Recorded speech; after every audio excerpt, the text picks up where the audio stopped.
Në një bisedë të ndjerë me Grida Dumën, aktoria Gron Lakaj ka ndarë momentet më të vështira pas humbjes së bashkëshortes së tij, Kostandinës, duke rrëfyer se për një kohë të gjatë humbi dëshirën për të jetuar.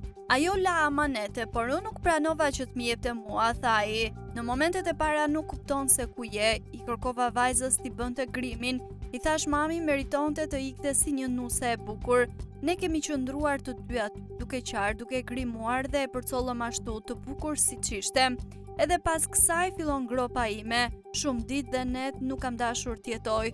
Doja t'i bashkohesha. Fëmijët më janë përgjëruar, por mungesa e saj nuk matet me asgjë, tha ai në Grida Duma podcast.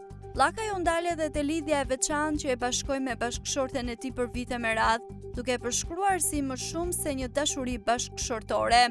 Në kujtimet që po shkruaj për librin Kostandina i kam thënë, faleminderit që nuk ma lëshove dorën kurrë, ishim shok të vërtet, shok që zieshim, shok që ecnim bashk. Unë jam një njeri toksor, nuk kam fluturuar ndonjëherë nga emri apo fama.